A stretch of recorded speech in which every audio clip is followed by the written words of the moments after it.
Hello students, welcome back to my channel.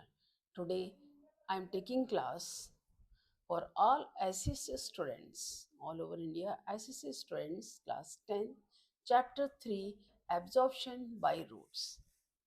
As you know already, plant physiology is the branch of biology that deals with the study of functions of a plant. It includes functioning of cells, tissues, organ systems and the organism as a whole. Here, you're going to study about the most fundamental processes occurring in plants that have tremendous importance in their life, that is, absorption of water and minerals by roots, ascent of sap, transpiration, photosynthesis, and respiration. Here, first of all, what is the need of water and mineral supply? Plants को पानी क्यों चाहिए? Water is the essential component of the protoplasm. It is an excellent solvent. It is an excellent solvent in which materials and other solutes are dissolved. Water जो है universal solvent है जिसमें कि minerals और सारे सॉल्यूटेंट्स जो होते हैं वो डिसॉल्व रहते हैं. It is involved in almost all the chemical reactions that takes place in a cell. जितने भी केमिकल रिएक्शन जो होते हैं उन सब में वाटर की बहुत ज़्यादा ज़रूरत पड़ती है. It is need for the plant body. जैसे सबसे पहले photosynthesis green leaves, raw materials, carbon dioxide, water, presence of sunlight and chlorophyll, they make the glucose, oxygen is given out. So oxygen photosynthesis is one of the important characteristic features of photosynthesis. Next one is transpiration. As you know, a large amount of water is lost in the form of water vapors from the aerial parts of the plant to produce cooling effect and a suction pressure. यानी कि जब पानी evolve होता है, पानी निकलता है water vapour की फॉर्म में, उससे पेड़ ठंडे रहते हैं, द कूलिंग इफेक्ट होता है. और जैसे जैसे पानी एब्जॉर्ब होता है ऊपर की तरफ जाता है तो पानी के साथ साथ मिनरल एलिमेंट्स भी उसमें एब्जॉर्ब होते हैं. And the next important thing is transportation. Transportation means taking the things from one place to another. How does the transportation occur? Transportation of minerals, salts from the roots upward to the shoots and the movement of glucose in the downward direction from leaves to all other parts of the plant is brought about by the जो transportation होता है mineral का जो root से करते हैं plants, root से shoot system में जो मूवमेंट होता है और शूट सिस्टम में जो ग्लूकोज फॉर्म होता है वो ग्लूकोज ऊपर से जो नीचे ला आता है ट्रांसलोकेशन में, वो भी वाटर के डिसॉल्व होने पर ही होता है. दूसरा mechanism action, stiffness of the plant tissues in absence because turgidity fully distillated. जैसे ब्रॉट अबाउट, जब वाटर होगा तो क्या होगी, पत्तियों में पूरा वाटर रहेगा तो वो खिली खिली रहती है, जो जिससे कि वो अपने फंक्शंस को बहुत अच्छी तरह से प्रभाव करते हैं. स्टोमेटल मूवमेंट, जो the water controls opening and closing of the stomata. अगर प्रॉपर वाटर के कंटेंट होंगे तो उससे क्या होता है, ओपनिंग और क्लोजिंग स्टोमेटा जो है उसका कंट्रोल रहता है. Maintaining plants temperature. Water, it is very high specific heat, so plants can absorb radiation without any appreciable increase in temperature.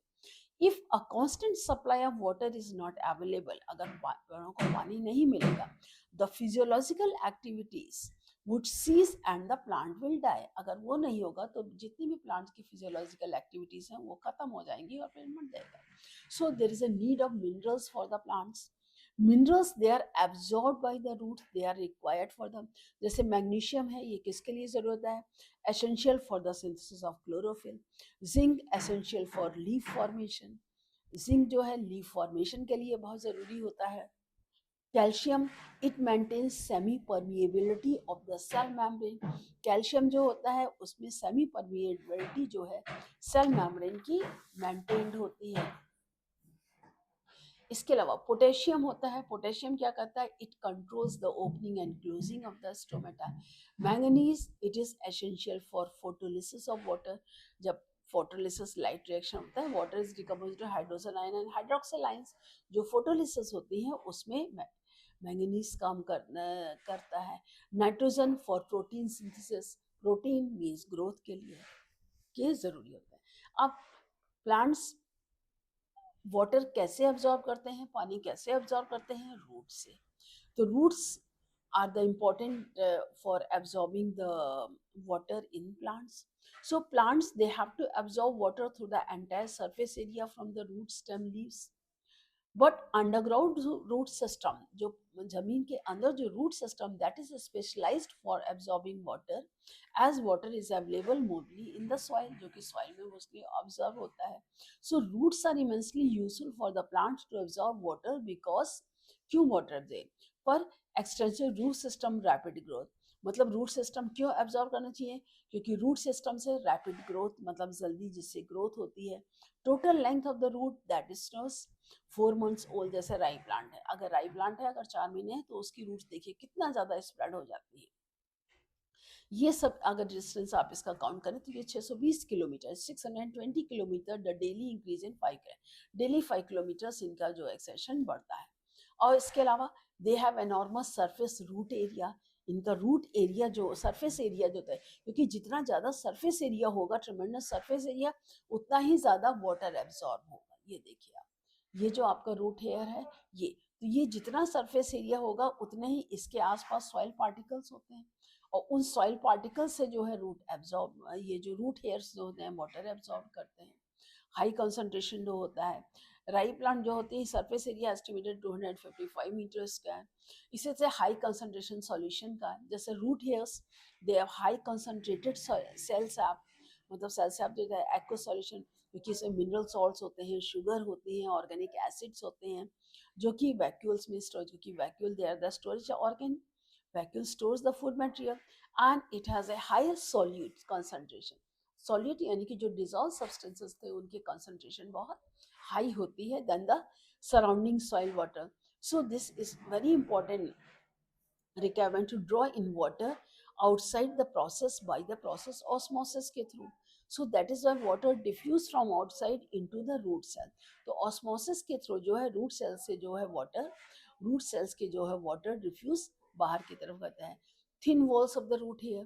In roots, most efficient region of water absorption is the root hair zone. Root hair zone यानी कि जो root hairs का वजह जिसमें कि root hairs होते हैं, root hair zone.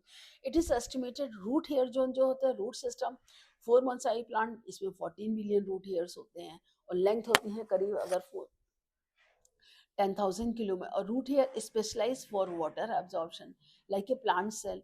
Root hairs they have 2 outer layers, cell wall and a cell membrane. Cell wall is thin and freely permeable. It allows movement of water molecules and dissolved cell. वही cell wall है, cell membrane. जो outer आप ये देख रहे हैं ये cell wall है, इसके अंदर की लेयर जो है ये cell membrane है, ये cell wall है. तो ये दोनों जो दे अलाउज फ्रीली परमिएबल होती हैं. But the cell membrane is very thin and it is semi permeable. Semi permeable means allows water molecules to pass through and larger dissolved solids, यानी कि जो सॉलिड मॉलिक्यूल्स जो डिसॉल्व होते हैं उनको वो अंदर जाने देती है और वाटर और बाकी चीज़ों को अंदर जाने से रोकती है. So root hair extension of the epiderm, जैसे ये रूट हेयर सेल है तो इसी सेल का जो एक्सटेंशन होता है ये रूट हेयर कहलाता है. और इस रूट हेयर से ही सिर्फ पानी एब्जॉर्ब, ये रूट हेयर बिगनिंग जैसे ग्रो कर रहा है, जैसे ये एक्सटेंड हुआ, ये ग्रो किया, फिर ये बेस्ट है. तो जैसे रूट हेयर सेल्स में आप देखते हैं तो ये जैसे रूट है तो ये सारे रूट हेयर्स, ये जो रूट हेयर्स इसमें निकले हुए होते हैं, ये रूट हेयर्स ऐसे हैं जो क्लस्टर बनाते हैं जो आसपास सॉइल्स में, जैसे ये देखिए स्प्रेडेड है. तो यहाँ से इसमें जो ये रूट हेयर्स जो ये निकले हुए हैं ये, इनके जितना ही कांटेक्ट में ये रहेंगे उतने ही कांटेक्ट में ज़्यादा वाटर इसमें एब्जॉर्ब होता है. So it is an extension. So primary condition root का मेन फंक्शन क्या होता है? First, fixation of the plant in the soil, absorption of water from the soil and absorption of mineral soils. 3 points होते हैं. Fixation of the plant in the soil, anchorage बोलते हैं जिसको, fixation of the plant in the soil, absorption of water from the soil, water soil से absorb करना, and the absorption of minerals from the soil, and it also absorbs the minerals from the soil, जो soil से जो minerals को absorb करती है. तो ये तो हो गए characteristics of the root hair. क्या क्या हो गए? Extensive root hair, rapid growth, enormous surface area, high concentrated solution and the thin wall of root hairs. और main functions root hairs के क्या है? 3 main function है: fixation of the plant in the root, absorption of water and absorption of minerals from the soil. अब mode of absorption जो है क्या क्या होते हैं conduction of water and minerals के? The absorption of minerals and water from the soil by the root hairs and their exchange between the adjoining cells, they involve many. मतलब root hairs soil से कैसे absorb करता है, फिर अपने आपस के ओसरी सेल्स में है वो कैसे और ऊपर उसको ट्रांसफर करता है. तो इसके लिए कई प्रोसेसेस होते हैं, जैसे इम्बिबिशन है, डिफ्यूजन है, ऑस्मोसिस है, टर्जिडिटी एंड फ्लैसिडिटी है, प्लाज्मोलिसिस और डी प्लाज्मोलिसिस है, पैसिव ट्रांसपोर्ट है, एक्टिव ट्रांसपोर्ट है. ये सारे प्रोसेसेस होते हैं जिससे कि जो वाटर्स को एब्जॉर्ब करके ट्रांसलोकेट करते हैं. First, imbibition. What is imbibition? When we ask about the imbibition is a phenomenon by which living or dead plant cells they absorb water by surface attraction.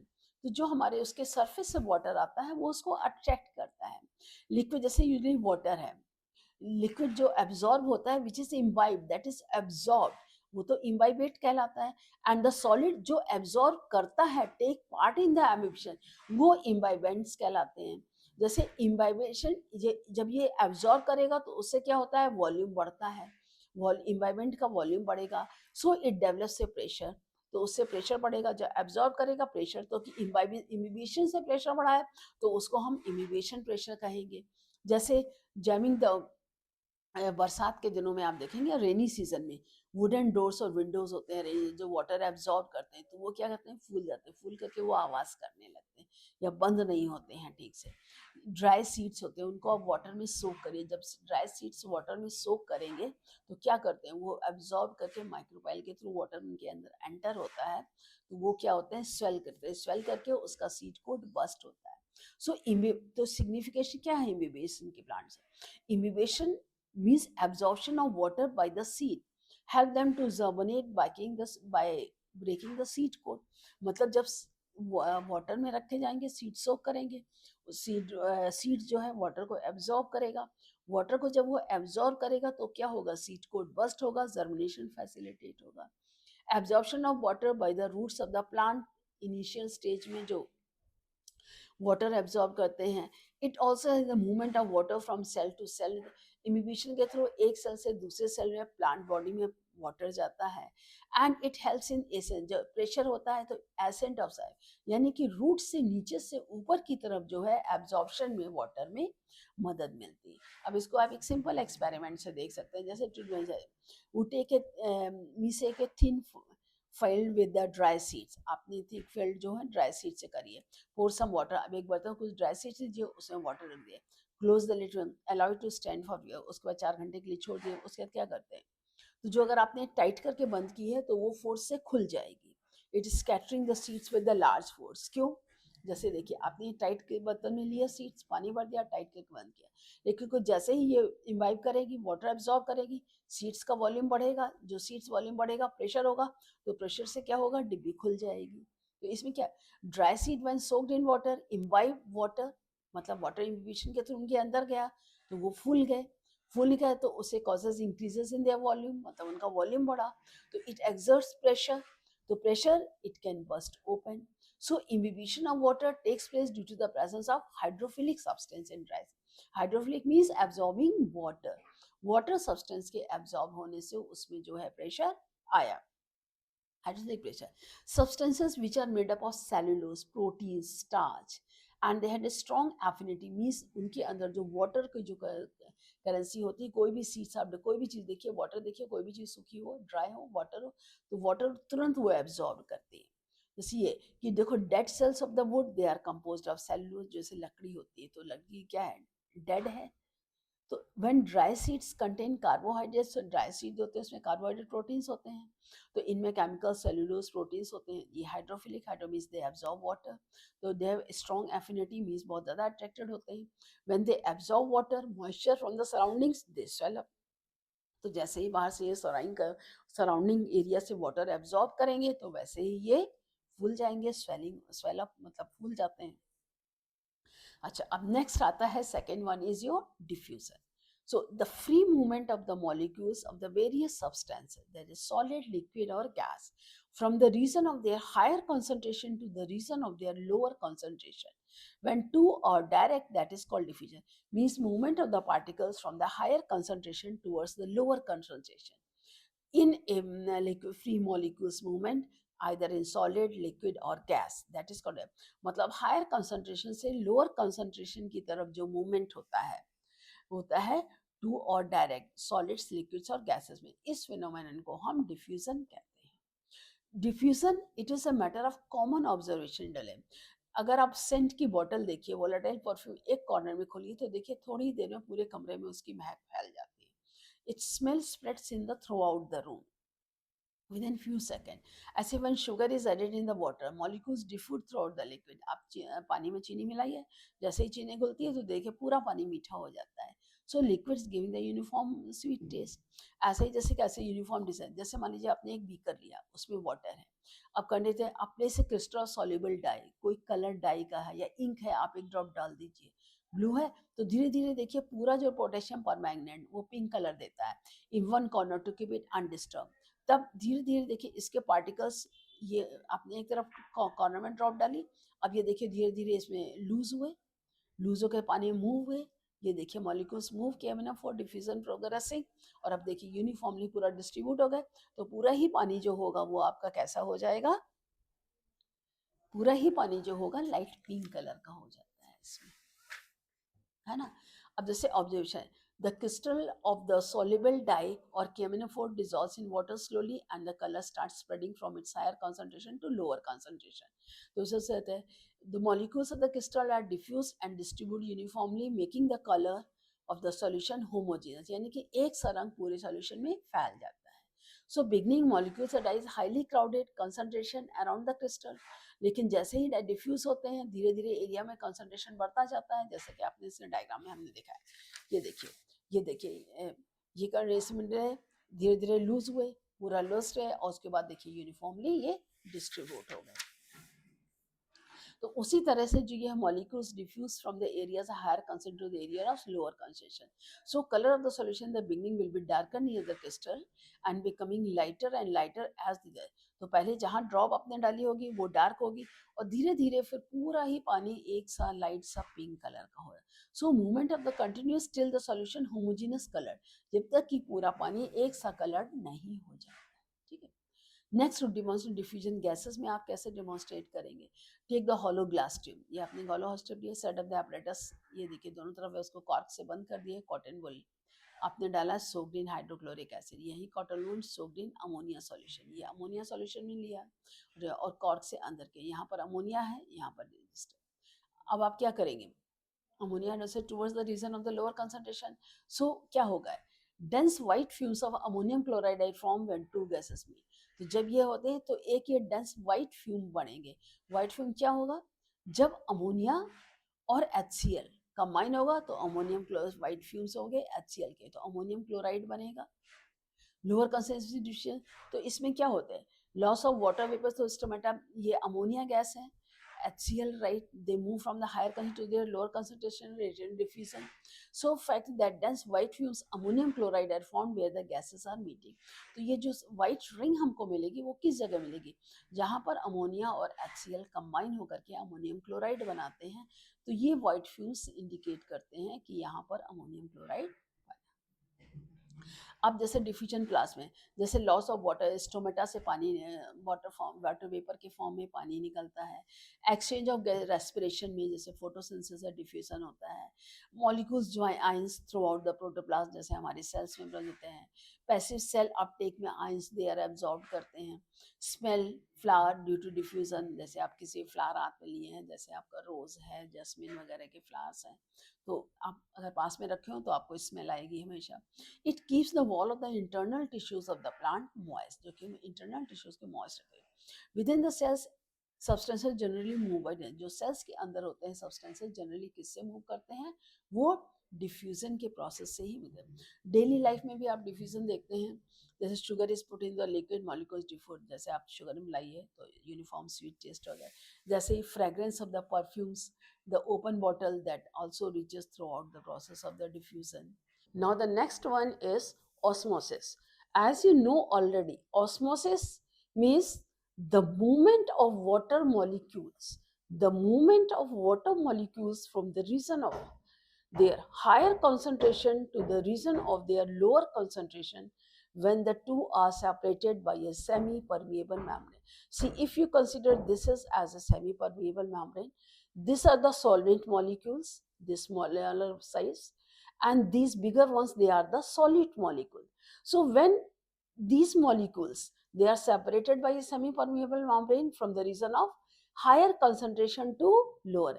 यहाँ पर देखिए ये वाटर मॉलिक्यूल्स ज़्यादा है, यहाँ पे सॉलिड मॉलिक्यूल, तो इसमें जो क्या क्या होगा, ये जो सॉल्वेंट मॉलिक्यूल्स है ये यहाँ से इसमें आएंगे, और जो सॉलिड मॉलिक्यूल्स है वो यहाँ से, सॉलिड मॉलिक्यूल्स जो होते हैं वो यहाँ से इधर मूव करेंगे। ये मूवमेंट जब तक रहेगा जब तक कि दोनों साइड में सॉलिड और सॉलिड के मॉलिक्यूल्स बराबर नहीं हो जाते हैं। So that is what called the osmosis, means the movement of the water molecules from the region of their higher concentration to the region of their lower concentration separated by a semi-permeable membrane. Means solvent molecules move from dilute solution to the concentrate. मतलब जो solid molecules, water molecules होते हैं वो कम concentration से ज़्यादा concentration की तरफ move करते हैं, और ये movement जब तक रहता है जब तक कि दोनों तरफ जो है water molecules जो होते हैं वो बराबर नहीं हो जाते। सॉलिड या sugar molecule they can not पास, लेकिन फिर भी कुछ शुगर मॉलिक्यूल्स इन पास होने के दौरान जो होते हैं वो यहाँ से वहाँ जाते हैं। जैसे किशमिश है, आपके रेजिन सीड्स हैं, आप वाटर में रखिए तो रेजिन सीड्स क्या होती हैं, वाटर एब्जॉर्ब करती, लेकिन उसके बाद 24 घंटे के बाद अगर आप उस वाटर को पियेंगे तो देखेंगे वो वाटर भी हल्का सा मीठा होता है। क्यों मीठा होता है? क्योंकि सोल्यूट पार्टिकल्स भी अंदर से थोड़े बाहर जाते हैं। प्रैक्टिकली है ये। अब ऑस्मोसिस किस तरह से, depending upon the movement of water into और आउट ऑफ द सेल, मतलब वाटर मॉलिक्यूल्स सेल के अंदर जा रहा है या सेल से बाहर जा रहा है, इसके हिसाब से इस ऑस्मोसिस को दो तरह डिवाइड किया गया है, and osmosis and x osmosis. Osmosis divided into two parts, and osmosis and X osmosis. When we ask end osmosis, it is the osmotic inflow of water into a cell when placed in water or a dilute solution than that of the cell sap. It causes swelling of the cell.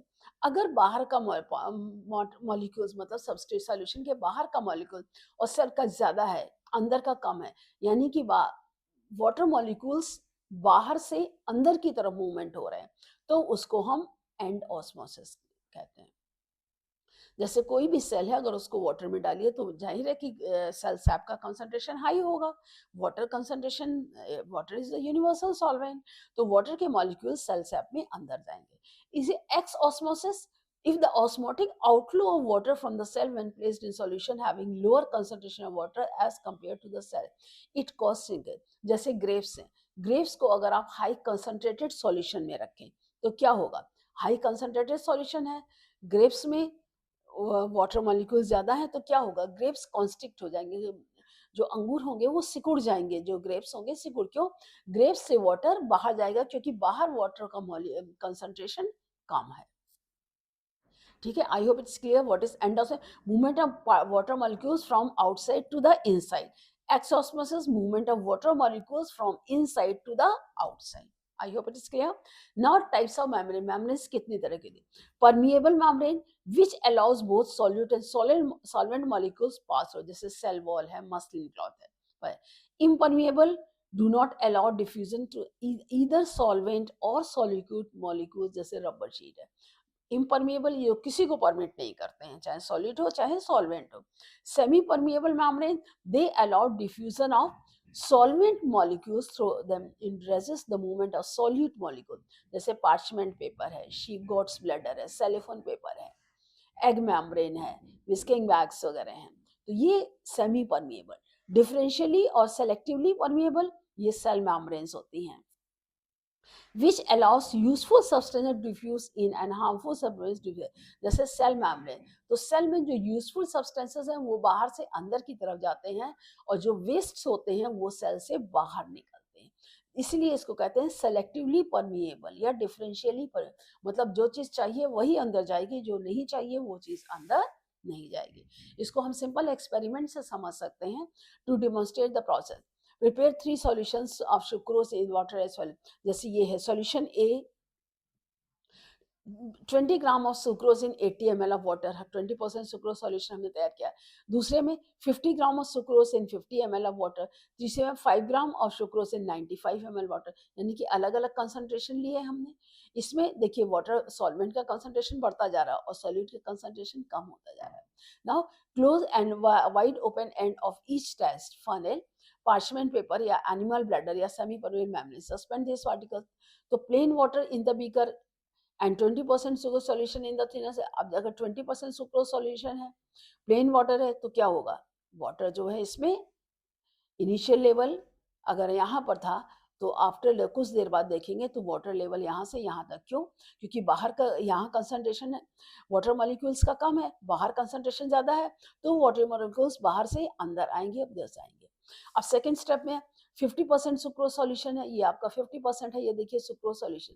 तो जब 50% sucrose solution होगा तब क्या होगा, और 5% in a beaker and 5% in a beaker, तब क्या होगा, इनिशियल लेवल, मान लीजिए इनिशियल लेवल ये था, तो बाद में लेवल जो है चूंकि 50% सुक्रोज है तो इसके कंपेरेटिव में इसका लेवल बढ़ेगा लेकिन कम बढ़ेगा। And allow the apparatus to second सब में solution level A to B in the stem instead of level solution A to C in the stem of the thistle funnel.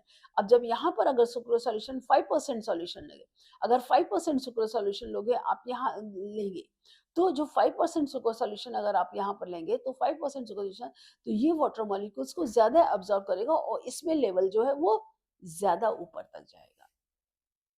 तो ये क्या इंडिकेट करता है, concentration of water is more in the beaker as compared to the concentration in the thistle funnel 20%, because water diffuses from the beaker into the thistle funnel through the semi-permeable membrane, whereas the setup of second concentration of water is less than the beaker as compared to the concentration thistle, so water diffuses from the thistle into the beaker ex osmosis। तो इसमें जो है water जैसे ही concentration हमारा बढ़ता जाएगा, जब ये हमारा कंसंट्रेट ये थिसल फनल है, ये बीकर है, यहाँ पर थिसल फनल जो होगी ये बीकर है, ये थिसल फनल है, सेमी परमिएबल मेम्ब्रेन है।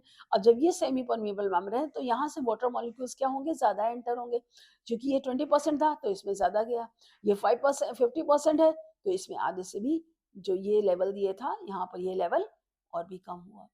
सो इससे ये पता चलता है कि जैसे जैसे वाटर का कंसंट्रेशन अंदर सॉल्यूट का कंसंट्रेशन हाई होगा, वाटर का कंसंट्रेशन तो उतना ही ज्यादा जो है वाटर का कंसंट्रेशन उसके अंदर बढ़ता जाएगा। अब ये process of osmosis same process है पोटैटो ऑस्मोसिस। आप पोटैटो का पीस लीजिए, पोटैटो में आप इसमें ऐसे कैविटी बना दीजिए, इसके ऊपर रेक्टेंगुलर कैविटी आपकी बन गई। अब इस रेक्टेंगुलर कैविटी में यहाँ पर आप 25% सॉल्यूशन शुगर का ले लीजिए है, और यहाँ पर प्लेन वाटर रख लीजिए।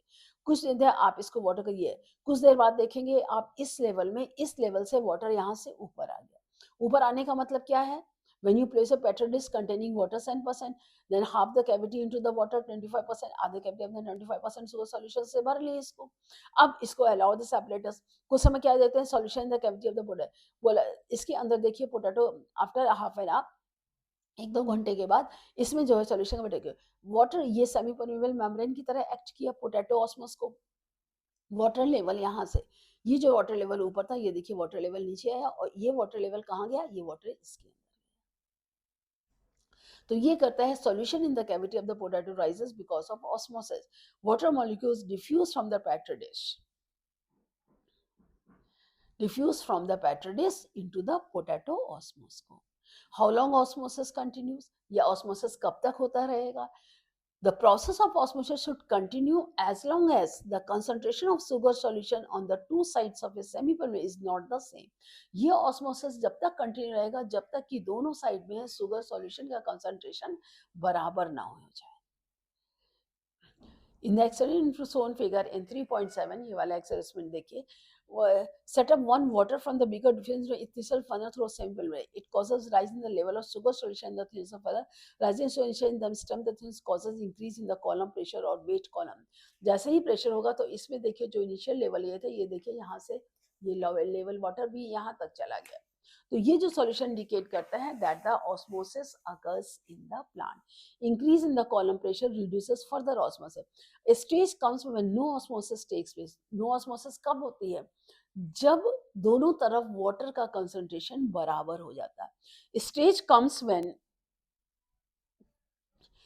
no osmosis takes place even if the concentration of water molecules is not the same on the top of sides of the membrane. So the state of equilibrium, equilibrium यानी बराबर की अवस्था.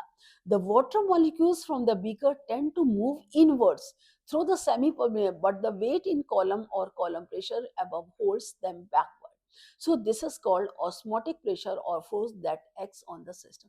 जब ये movement water molecules का अंदर होता है तो उससे एक pressure create होता है जिसे हम कहते हैं osmotic pressure. Movement of the solvent molecules takes place in hypotonic solution.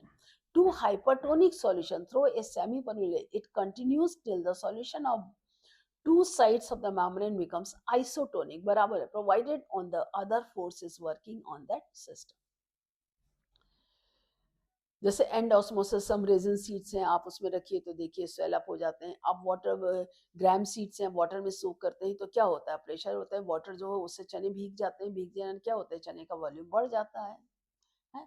तो minimum pressure that must be applied to prevent the passage of pure solvent into solution through a semi-permeable membrane is called osmotic. Osmotic pressure क्या होता है?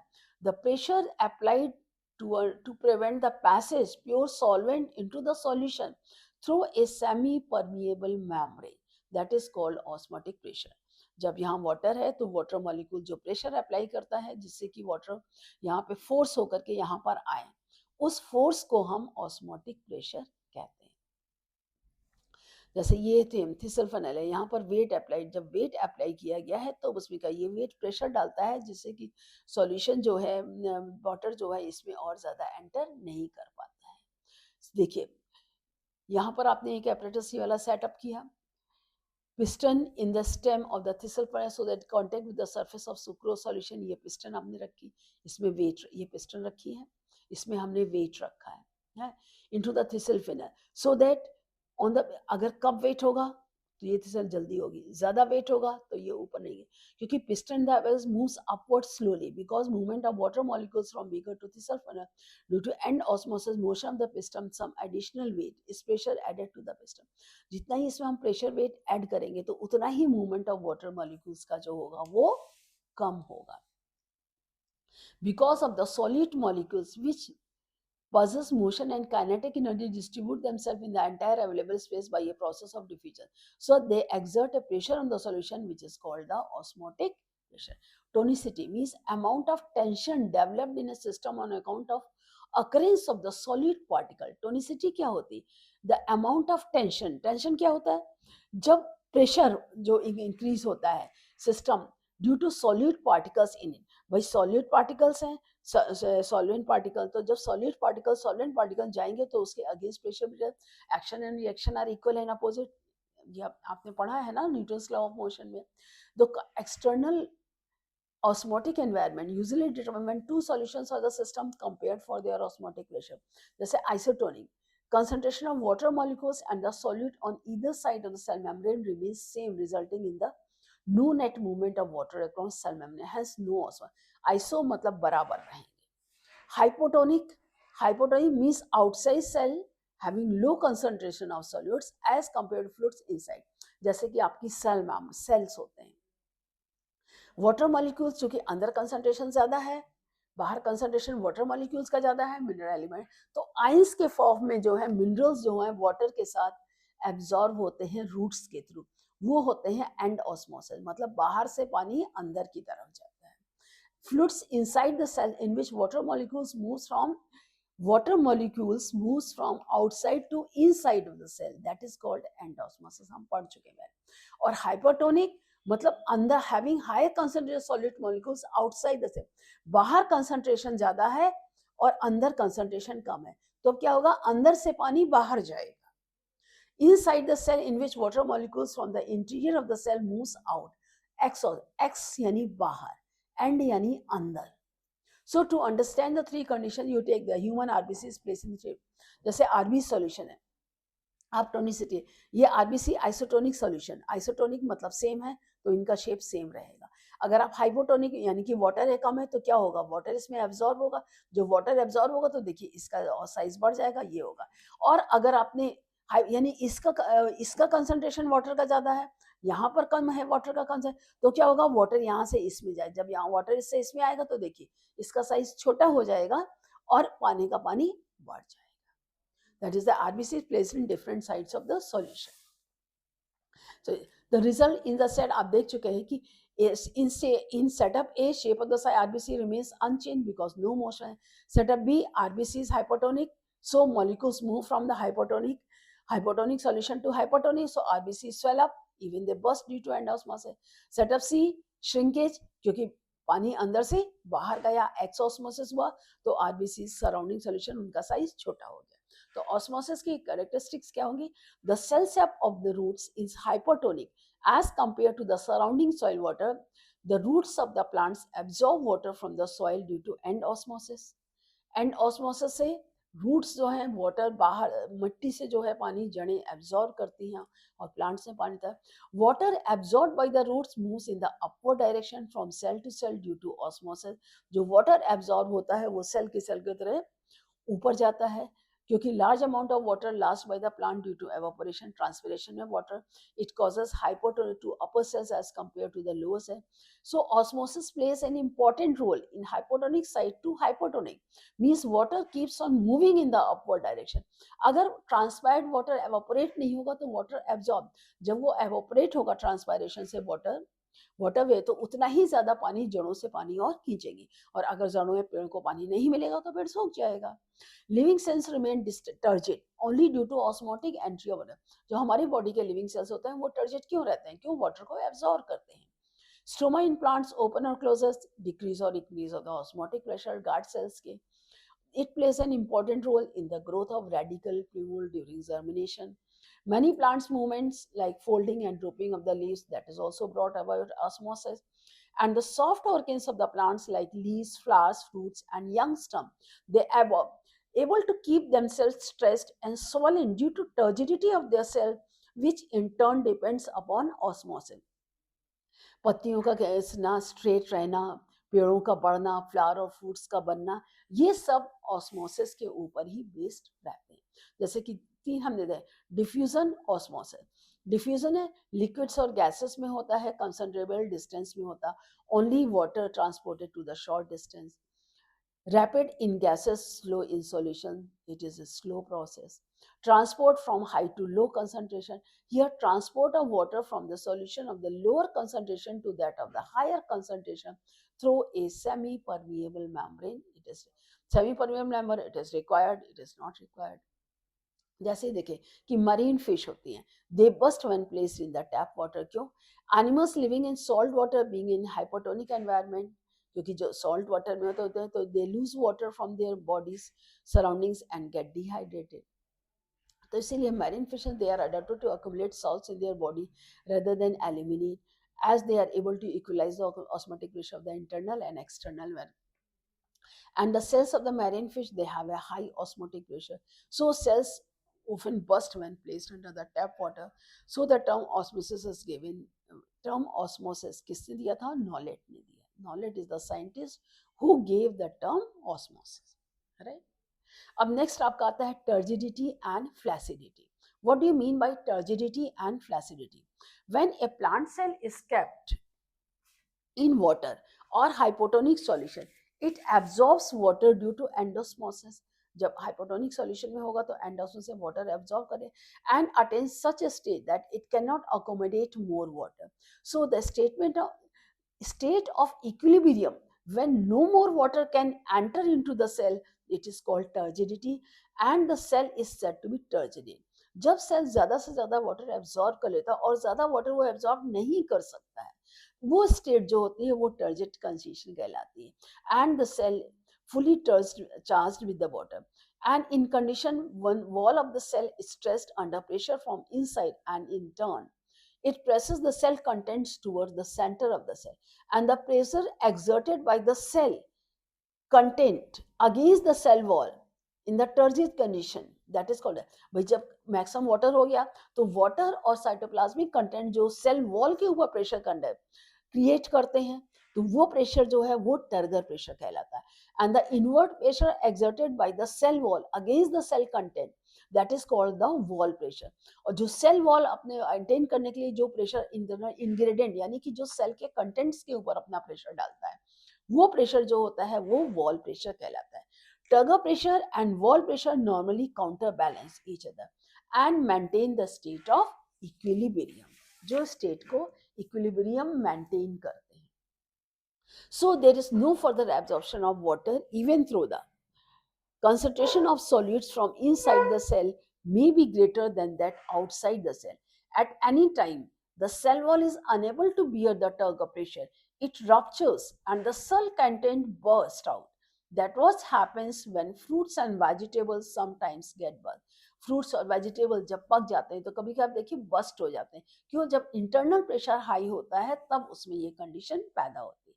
Flaccid और flaccidity, a condition opposite to turgor, when a cell is not fully charged with the water and the cell content is shrunken, that is called flaccidity, and cell is said to be flaccid.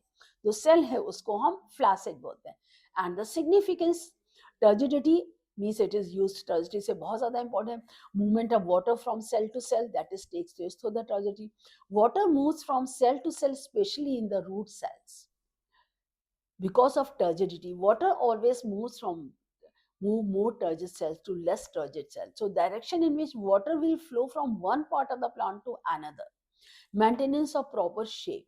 Turgidity helps in maintaining the proper shape and stretching of the softer organ, fruits, flowers, ये इसके proper shape को maintain है. Turgidity, it provides rigidity. ये rigidity को provide करते. Thin walled tissues becomes very rigid due to turgidity. And roots are able to penetrate through the soil to their tips. They are rigid due to turgidity. Roots जो soil में penetration होता है वो turgidity है. Movements in the plants, several plants movements, they are due to reversible turgid changes. Stomatal movements होते हैं. Stomatal movements है opening and closing of the stomata. It is controlled by turgidity of the guard cell. When the guard cells are fully turgid, they become more arched outwards, and aperture of them opens at night. And when there is a shortage of water, the guard cell turn flaccid and the outer walls collapse when the stomatal opening, ये well है. जब ये turgid होते हैं तो fully turgid condition में stomatal over, जब volume निकल जाता है तो ये जो फ्लैसिड कंडीशन, तो फ्लैसिड कंडीशन में क्या होता है, ये जो एपिडर्मस, ये गार्ड सेल्स जो होते हैं ये फ्लैसिड कंडीशन में आते हैं. मतलब यहाँ मैक्सिमम वाटर है, यहाँ मिनिमम वाटर, जो मिनिमम वाटर होता है तो पोर बंद हो जाता है. Turgid over operated walls are there, जो गार्ड सेल होते हैं ये ऑपरेट करते हैं स्टोमेटल ओपनिंग और क्लोजिंग को. ड्रूपिंग ऑफ द लीव्स, जैसे mimosa pudica, touch me not, आप जैसे ही छुएंगे तो लीव्स कोलैप्स कर जाती. क्यों? In touch me not mimosa pudica plant, drooping of leaves on touching, it is brought about by the changes into the turgidity of the cell, that is swollen base of the petiole. इसमें क्या होता है, stimulus touch leads to the loss of turgor pressure. जैसे आप touch करेंगे तो turgor pressure कम हो जाता है at the base of the leaflet and at the base of the petiole. So what happens, all the leaves they becomes to be turgid condition. Some plant they show wilting in their leaves during midday, even when the soil is well aided. During midday at rate of transpiration higher, मतलब rate of transpiration को control करने के लिए वो leaves close हो जाते हैं. और जैसे ही water मतलब sunrise कम होती है, शाम होती है, वैसे ही leaves खुल जाती हैं. Transplanting the seedlings of a flower bed evening is better, क्योंकि normal, because evening temperature goes down, so there is less sunlight, rate of transpiration falls, less water loss, so night roots they get turgid and pushed into the soil. अगर आप दिन में मतलब धूप के समय में डे टाइम में अगर हम ट्रांसप्लांटेशन करेंगे तो वाटर के ग्रो करने की कंडीशंस, जो कंडीशंस होती हैं वो कम होती है, लेकिन जो हमेशा ट्रांसप्लांटिंग जो होता है वो शाम के समय करते हैं. उसी के तरह से जैसे root pressure developed in the roots due to inward movement of water which helps in pushing the sap of plants upward, जैसे ही रूट से वाटर जो एब्जॉर्ब कर ऑस्मोसिस की तरह, तो मूवमेंट जो होता है इनवर्ड मूवमेंट जो अपवर्ड होता है, इसी से जो होता है रूट प्रेशर डेवलप करते हैं, जिससे कि प्रेशर ऊपर जाता है। जैसे कि in the early morning drops of water along the leaf margin, जब सुबह देखिए पेड़ की पत्तियों के किनारे एक आपको ड्रॉप मिलेगी, सच टोमेटो में है, ग्रास में है, बनाना, ये क्यों होती है? रूट क्यों? Loss of water through the opening, that is called guttation means loss of water cuts or injured stem, जिसको कि bleeding भी होते हैं, that is due to the root pressure. It is seen in cell to cell osmosis in the root. Under this pressure, water passes from the living cells of the root into the xylem, rises up through the stem up to the leaves. और जहाँ पे breakage होता है तो होता है, जैसे ये डेमोन्स्ट्रेट मेजर रूट है।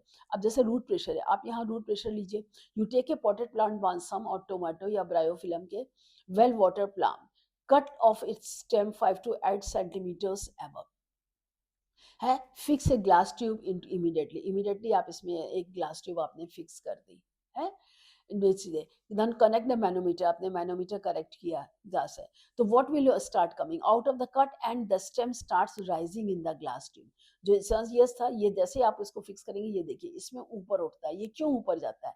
Rising water will rise the mercury level in the connected matter, जैसे इसमें वाटर एब्जॉर्ब होगा मर्करी, तो ये देखिए जैसे ही वाटर एब्जॉर्ब होगा तो इधर देखिए मर्क्यूरी लेवल यहाँ से ऊपर उठना शुरू हो गया, ये ऊपर उठा, so the water rises in the connected tube due to the root pressure. ये क्या इंडिकेट करता है कि रूट प्रेशर के थ्रू जो वाटर है ऊपर, so rising water raise in the mercury level in the manometer shows that they had the root pressure through which water is absorbed from downwards to the upwards.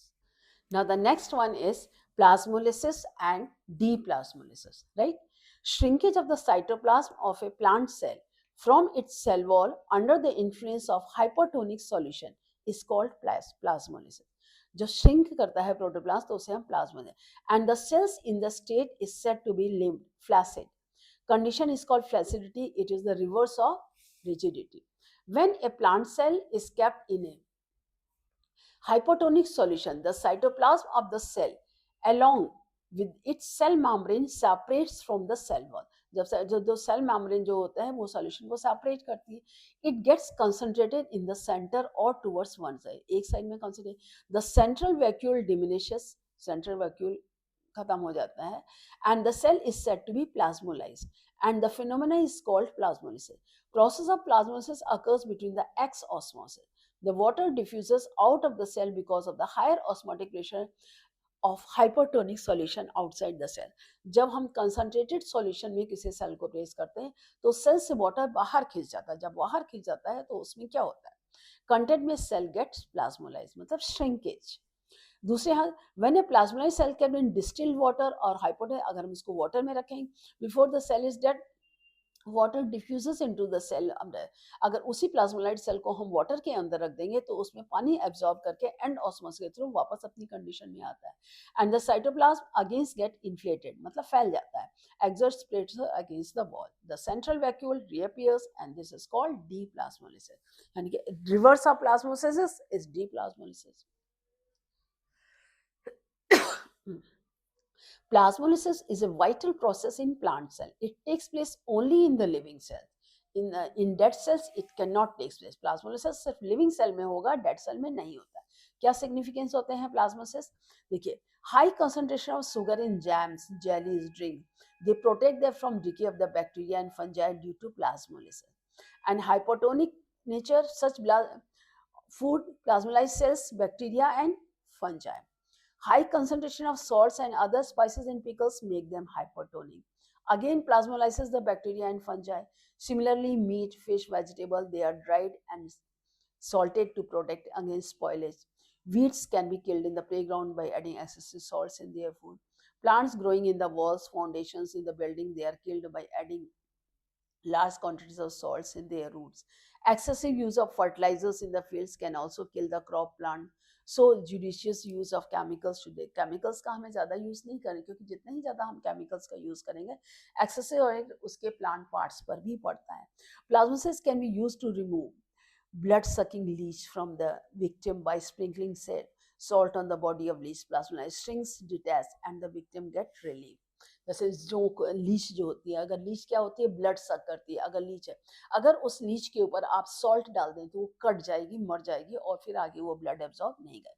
So to demonstrate the process plasmolysis, take a section of the leaf of hydrilla on a glass slide water and absorb its cells under micro. hydrilla की leaf लीजिए, आप देखिए, ये आपने लिए, ये देखिए hydrilla, ये changes in the plant cell, जैसे कैसे प्लाज्मोलाइज होते हैं.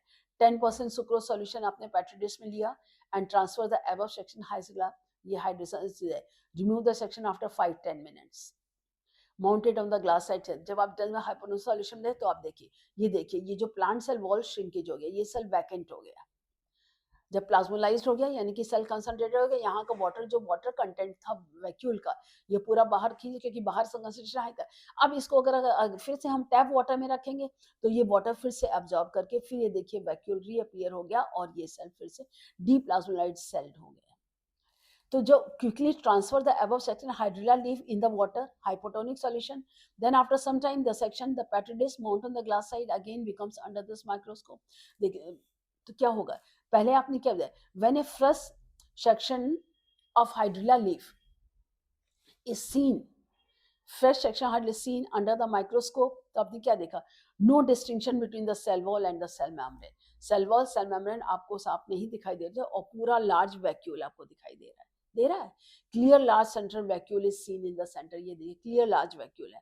सेंटर में देखिए वैक्यूल डिसअपियर हो गया है. क्यों, यहाँ से जितना जो साइटोप्लाज्म था वो डिसअपियर हो गया है. ये देखिए वैक्यूल, ये खाली स्पेस हो गया. When the second leaf placed in hypotonic solution, then the central vacuole disappears and the space in the same cell wall and cell membrane which is filled with hypotonic solution gets plasmolized. ये cell देखिए plasmolysed हो गया, ये solution हो गया. अब वापस इसको हम जब आइसोटोनिक सॉल्यूशन में रखेंगे, hydrilla leaf into the hypotonic solution in the step C, then the cell regain their structure shape and observe the cell. अब जब इसको हमने वापस अपने आइसोटोनिक वाटर के अंदर रखा तो फिर से इसने अपना वो शेप देखिए पहले ही वाला रिज्यूम कर दिया, वाटर ने अंदर से एब्जॉर्ब करके वैक्यूल जो है फिर से रिअपियर. यहाँ पर वैक्यूल डिसअपियर हो गया था, यहाँ पर वैक्यूल डिसअपियर हो गया. इसी से ही जो होता है पैसिव ट्रांसपोर्ट क्या है. Passive refers movement of the molecules requiring no energy from the cell. So there is a free movement of molecules from their higher concentration to their lower concentration as in case of diffusion. Passive में energy का use नहीं होता है. Simple organ एक cell से दूसरे cell में जो है वाटर सॉलिड मॉलिक्यूल्स मूव करते हैं. एक्टिव ट्रांसपोर्ट, एक्टिव में sales lower concentration to higher concentration utilizing energy from the cell through a living cell. जो रूट्स आपके एब्जॉर्ब करते हैं ये एनर्जी को यूटिलाइज करते हैं जो कि लोअर कंसंट्रेशन से हायर करते हैं. सेल में सेल सैप जो है, सेल के अंदर जो सेल सैप प्रेजेंट होता है उसमें जो है इंग्रेडिएंट जो हायर कंसंट्रेशन होते हैं और जो पानी वाटर होती है जो बाहर सॉइल होते हैं इसमें जो मिनरल का कंसंट्रेशन होता है वो कंपैरेटिवली कम होता है. तो आयंस के फॉर्म में वाटर में डिसॉल्व होकर के रूट्स जो है मिनरल्स एब्जॉर्ब करते हैं, जैसे ions of potassium, sulphates, nitrate, they can not pass through cell membrane. तो this their concentration in a higher inside. So in order to absorb water by and osmosis, to obtain these ions they have to be forcibly carried. Ions ऐसे तो move नहीं करेंगे तो उनको forcibly carried किया जाता है cell from their lower concentration towards their higher concentration which will require energy, जिससे कि एनर्जी की जरूरत. So energy will be supplied by breaking ATP molecules to release ATP. जब एटीपी मॉलिक्यूल्स बोल के adenosine triphosphate molecules break down होते हैं adenosine diphosphate में, तब वो जो एनर्जी निकलती है उस एनर्जी से ये आयंस जो होते हैं वाटर से absorb by breaking the concentration gradient the active transport occur, that is called ascent of sap. Upward movement of water along with dissolved minerals, it is called sap. What is sap? Water along with dissolved minerals from roots to the tip of the stem branches and the leaves, that is what called ascent of sap. Path of this, the water along with the dissolved substances is absorbed by the root hairs from the cell, and the sap absorbed by the root hairs passes through the cortex, passage cells and pericycle of the roots enter into the xylem. and that sap reaches into the xylem of the roots, is lifted upward. It goes up to the leaves as unbroken column. So this upward movement brought by the forces, root pressure, build up sufficient force to push up in the xylem. Addition force होता है that causes water to stick to the surface of the cell of tertiary elements, let's say xylem drawing more cells. Capillary action, narrow diameter of the xylem causes water from lower level to rise in order to fill the column. And the narrow diameter of the tube causes capillary force that makes water to rise up, as well as transpiration pull. More water molecules get pulled up due to the tendency of water molecules to remain joined during transpiration, and a continuous column of water through the stem is maintained. तो ये जो सारे force, root pressure, addition pressure, capillary action, transpiration, ये सारे force मिलकर के move करते हैं वाटर को। जैसे कि आप यहाँ देखिए, ये वाटर है, यहाँ पर ये सॉइल पार्टिकल, यहाँ पर सारे सॉइल पार्टिकल्स होते हैं। अब उस सॉइल पार्टिकल से ये रूट हेयर है, यहाँ से वाटर मूव किया, यहाँ से आपके एडजस्ट, तो इस तरह से ये कई कंसंट्रेशन में वाटर में हर जगह से ये वाटर जो है यहाँ पर, ये है पेरिसाइकिल, पेरिसाइकिल से एंडोडर्मिस, ये जाइलम सेल्स होते हैं। और ये छोटे हैं प्रोटोजाइलम सेल्स, छोटे सेल्स होते हैं, मेटाजाइलम, फिर यहाँ से ये बड़े जाइलम सेल्स की तरफ जाता है। फिर ये बड़े जाइलम सेल्स में देखिए यहाँ से आया, तो रूट्स में जाइलम बाहर होता है, फ्लोएम अंदर होता है, और स्टेम में जाइलम अंदर होता है और फ्लोएम बाहर होता है। एंडार्क और एग्जैक्ट जाइलम बोलते हैं इसको हम। तो यहाँ से क्वेश्चन से जाए, तब यहाँ से कंटिन्यूसली जो होता है पाथ एसेंट, तो एसेंट ऑफ सैप का पाथ जो कैसे होता है, सॉइल वाटर भी डिसॉल्व रूट हेयर्स, ये रूट हेयर से गया, रूट हेयर से आपके एपिडर्मिस में आया, कॉर्टिकल सेल्स में आया, एंडोडर्मिस है, पेरिसाइकल, जाइलम में से, ये पैसेज ये है, ये वही पैसेज है, root hairs, epidermis, cortex, endodermis. अब यहाँ से जब ये रूट हेयर कॉलम है, तब ये जाइलम किसी प्रेशर से ऊपर उठेगा। अब इस जाइलम प्रेशर से जो है ये प्रॉपर यहाँ जाएगा, ब्रांचेस में जाए। So the food manufactured in the leaves get dissolve in water and goes with descent, यानी कि ऊपर से नीचे आना। तो फ्लोएम सेल से जो पत्तियां जो खाना बनाती हैं, food made by leaves, it goes down from upward to downward, उसे कहते हैं एसेंट, नीचे से ऊपर जाना। नीचे से ऊपर क्या जाता है, वाटर एंड मिनरल एलिमेंट, और ऊपर से नीचे क्या आता है, food made by leaves from the leaves till the end tip of the root tip, root hair. So the food manufactured in the leaves that get dissolved in the water flows down mainly or around four skeleton. जैसे vascular bundles में xylem और phloem होते हैं, stem, leaf, stalk, veins, सारी countries थे, collectively they form transport. Water along with the dissolved mineral moves upward from the roots to the leaves through xylem, and food moves through the phloem in the leaves onto the plants or different plant. जैसे कि आप ये देखिए experiment, take 2 tubes, आपने 2 tube ली, ये यहाँ पर है पानी, इसमें लेवल। अब इसमें आपने क्या किया, take a water both the tubes, full young leaf, यहाँ पर आपने लीफ शूट डाल दिया। अब इसको रहे, तो उसमें लीफ शूट में क्या होगा, देखिए वाटर का लेवल जो यहाँ था, ये वाटर का लेवल डाउन। आपने ऑयल है तो यहाँ से वाटर एब्जॉर्ब नहीं होता, ये ऑयल की लेयर, जिससे कि इस सरफेस से वाटर ना एब्जॉर्ब हो। जो एब्जॉर्ब होगा वाटर रूट से होगा, तो देखिए वाटर कम होके कहाँ गया, ये यहाँ से एब्जॉर्ब होकर के लीव्स के थ्रू एवापोरेट हुआ। Root hairs immediately insert into the test tube, put some time, तो क्या होता है कि water level in the test tube first, whereas in the test tube B remains constant.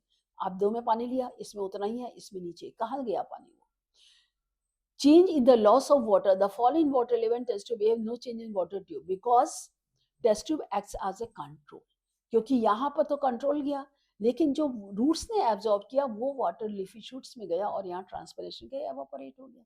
So water is conducted upward through xylem cells. ये आप कैसे करेंगे, eosin solution.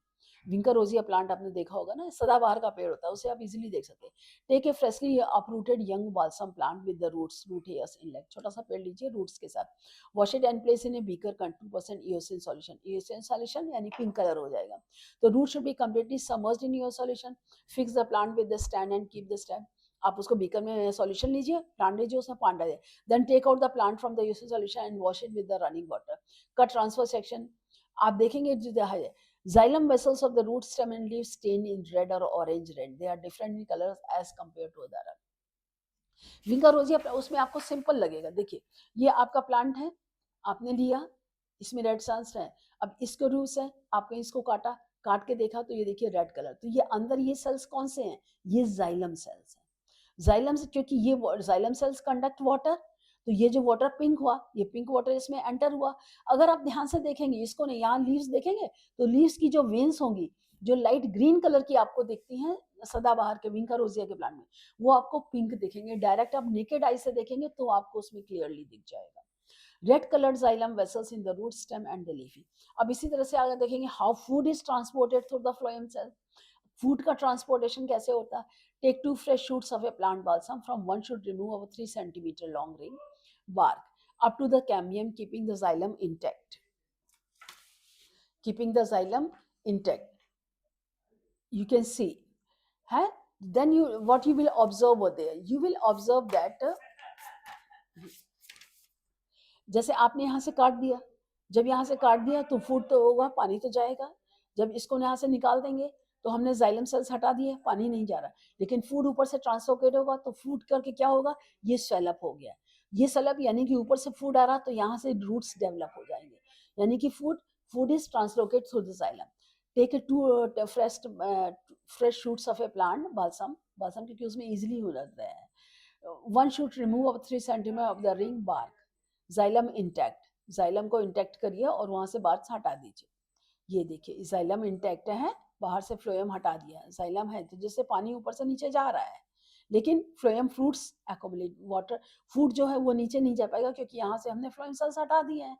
Ringing experiment, girdling experiment, तो suspend the shoot in a beaker containing from the other, shoot remove one equal length central part is suspended, यानी कि आपने यहाँ से काट दिया, काट के यहाँ से शूट सिस्टम हटा दिया, जब यहाँ से वाटर आपने ये देखिए ये हटा दिया, ये जाइलम हुआ, तब इसमें आप क्या देखेंगे, आप यहाँ से देखेंगे कि यहाँ से फूड तो आया, पानी जा रहा है लेकिन फूड नीचे नहीं है, तो यहाँ से देखिए रूट डेवलप होना स्टार्ट हो गए। तो ये क्या आप ऑब्जर्व करते हैं, leaves remain fully turgid, water level in the beaker decreases, adventitious roots are seen arising from the burst base of the upper end, so the part below the ring eventually shrivels। इसके नीचे का जो ये सूख जाएगा क्योंकि यहाँ इसको खाना नहीं मिला, मतलब फूड नहीं मिला तो ये यहाँ पर फूड नहीं मिला तो ये सूख गया, और यहाँ पे मिला तो यहाँ से देखिए रूट डेवलप होना शुरू हो गई वाटर लेवल। इसी तरह xylem in the shoot intact, तब भी क्या होता है, the lower cut portion shrivels and it does not get food but cutting of the phloem cells, यहाँ के फ्लोएम सेल्स कट जाएंगे तो वाटर होता है, तो इसीलिए तो इससे क्या होता है, food is conducted through the phloem cells and the water is conducted to the xylem cell. I hope everything is clear. Any doubt anywhere you can ask me. Click a picture here. These are the important points of the chapter. Click a picture over here. Here you have all important terms of the chapter. Any doubt anywhere you can ask me in the comment section. Don't forget to subscribe my channel and share to your friends and relatives.